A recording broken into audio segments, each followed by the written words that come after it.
About true grit and determination.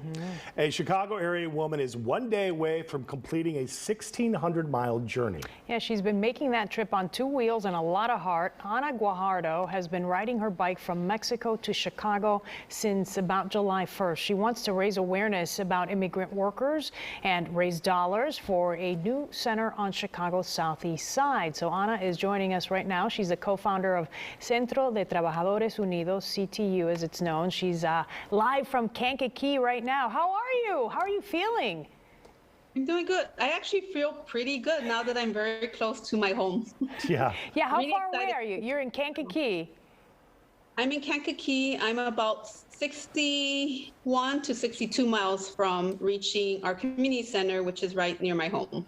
So Ana, tell us about the backstory as you incorporate what this is all about. Why did you start in Monterrey, Mexico? I started in Monterrey, Mexico, because my parents were also immigrant and undocumented in the 1970s, and they were able to legalize with the amnesty. But also because throughout the years, since living and growing up in the southeast side of Chicago, there has always been a large population of undocumented workers. That's why we also started the organization, to be able to assist low-wage immigrant workers and also African-American workers in our community.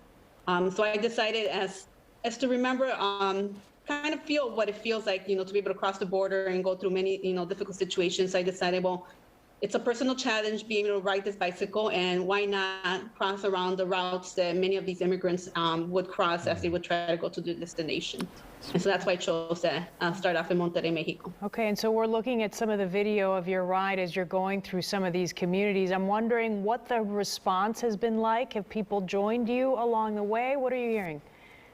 Yes, no, it's been, I was fortunate to be accompanied by a cyclist, Dan, from Mexico. He rode through the border. Once I got to the border, then I was accompanied by other folks in Laredo, Texas, Mr. Dominguez, in a bike shop that welcomed me and fixed my bike. And so throughout the ride, I did take about 6 to 7 days where I was by myself cycling through Texas and Arkansas. But then in Little Rock is where a larger group of people and started joining me from Humberto, Roberto, and others. And now I've been fortunate in the last week to have someone accompany me all the way to Chicago. And so as of yesterday, there's been quite a few more cyclists that have joined. And then tomorrow I expect a larger group. So probably be about 15 to 20 of us getting back to the southeast side of Chicago. Yeah, Ana, in recent months, there has been some people picketing outside a tortilla maker here in Chicago, which employs immigrant workers. So what you are doing has an application to what they are doing, working too many hours, not getting days off, etc.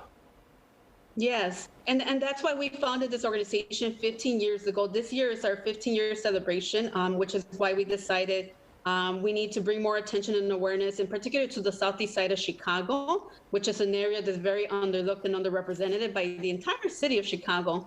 And then we also continue to work in the south suburbs. But this ride is very important for me because it's an opportunity to be able to demonstrate that there's still life in the southeast side of Chicago. There are many immigrants, there's many African-American residents also. And we're trying to build this community center that was donated to us many years ago for $1 through the County Land Bank program. And we're in the process of trying to complete the construction of the center. And so our goal is this year to raise enough funds to be able to complete it by December 31st of 2022. Okay, and where are you on that goal? You're getting closer and closer, I imagine, with so much attention that your ride is getting. Yes. So we have small little fundraisers that we're doing, which is the Bike for Justice. We're also raffling a brand new Harley-Davidson motorcycle. So anyone that has contributed to the Bike for Justice will enter into the raffle. We also have our big annual celebration on September 16th. And then we've also been fortunate to, we're in the process of completing a capital grant that particularly Senator Peters has moved for us, and he's our state rep in the southeast side of Chicago. Okay. And so we're just waiting for the state to move forward on that. And so with everything that's being put together, the goal is to be able to move with the Hopefully you get there. We are going to put all that information on our website. In the meantime, good luck to you tomorrow as you cross into the Chicago area. Well done already. Yeah, no kidding. All right, we wish you the best of luck. We'll talk to you soon. Congratulations. Okay, take care. Bye. Forgot to ask her